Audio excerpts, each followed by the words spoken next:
ನಮಸ್ಕಾರ ಎಲ್ರಿಗೂ. ಈ ವಿಡಿಯೋದಲ್ಲಿ ಗೃಹಲಕ್ಷ್ಮಿ ಅರ್ಜಿ ಹಾಕಿರೋರು ದುಡ್ಡು ಬಂದಿದೆಯಾ ಇಲ್ವ ಅಂತ ಕೆಲವೊಬ್ಬರಿಗೆ ಡೌಟ್ ಇದ್ದೇ ಇರುತ್ತೆ. ಅದನ್ನು ಯಾವ ಥರ ಚೆಕ್ ಮಾಡೋದು ನೋಡಿ.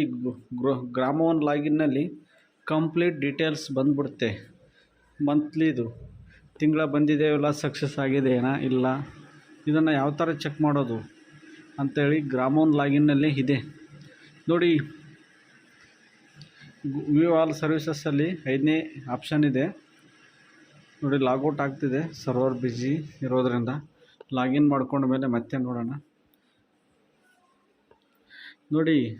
ವ್ಯೂ ಆಲ್ ಸರ್ವಿಸಸ್ಸಲ್ಲಿ 5ನೇ option track Gruhalakshmi application status ನೋಡಿ. ವ್ಯೂ ಆಲ್ ಸರ್ವಿಸಸ್ಸಲ್ಲಿ ಕ್ಲಿಕ್ ಮಾಡಿದ ಮೇಲೆ 5ನೇ ಆಪ್ಷನ್ ಇದೆ Gruhalakshmi application track application status. ಅದ್ರ ಮೇಲೆ ಕ್ಲಿಕ್ ಮಾಡಬೇಕು. ರೇಷನ್ ಕಾರ್ಡ್ ನಂಬರ್ ಹಾಕಬೇಕು ನೋಡಿ. ಇದು ಹೊಸ ಅಪ್ಡೇಟ್ ಏನಂದರೆ, ಮೊದಲಿಗೆ ರೇಷನ್ ಕಾರ್ಡ್ ನಂಬರ್ ಹಾಕಿದರೆ ಸೆಲೆಕ್ಟ್ ಮಂತ್ ಅಂತ ಆಪ್ಷನ್ ಇರಲಿಲ್ಲ ನೋಡಿ. ಇಲ್ಲಿ ಏನು ಮಾರ್ಕ್ ಮಾಡಿ ತೋರಿಸ್ತಾ ಇದ್ವಿ ಸೆಲೆಕ್ಟ್ ಮಂತು, ಅದು ಇರಲಿಲ್ಲ. ಈಗ ಬಂದಿದೆ ನೋಡಿ. ಆಗಸ್ಟ್ದು ಹಾಕಿದರೆ ಸಕ್ಸಸ್ ಅಂತ ಬರ್ತಿದೆ. ನೀವು ಯಾವ ತಿಂಗಳದ್ದು ಹಾಕ್ತಿದ್ರೋ ಅದು ಚೆಕ್ ಮಾಡ್ಬೋದು. ಗೆಸ್ಟ್ ಸ್ಟೇಟಸ್ ಅಂತ ಕೊಡ್ಬೋದು ಮಂತ್ ಹಾಕಿ ನೋಡಿ. ನೆಕ್ಸ್ಟ್ ತಿಂಗಳದ್ದು ಹಾಕಿ ಕೊಡಿ, ಸಕ್ಸಸ್ ಆಗಿದೆ ನೋಡಿ. ನೆಕ್ಸ್ಟ್ ತಿಂಗಳದ್ದು ಹಾಕಿ ಇವ್ರಿಗೆ 3 ಕಂತು ಬಂದಾಯಿತು ನೋಡಿ. ಪುಷ್ ಟು DBT ಅಂತ ಬರ್ತಿದೆ. ಅಂದರೆ ಇದು 4ನೇ ಕಂತಿನ ಹಣ ಬಂದಿಲ್ಲ, ಅಂದರೆ 3 ಕಂತು ಬಂದಿದೆ.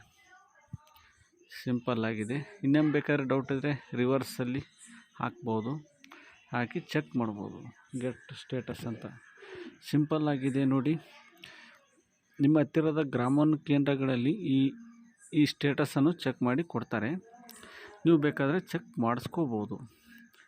Track application Gruhalakshmi application status ಅಂತ ನೋಡಿ. ಸಿಂಪಲ್ ಆಗಿದೆ. ಯಾರ್ಯಾರು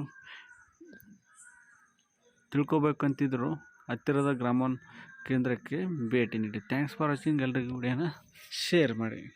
ಥ್ಯಾಂಕ್ ಯು ಸೋ ಮಚ್.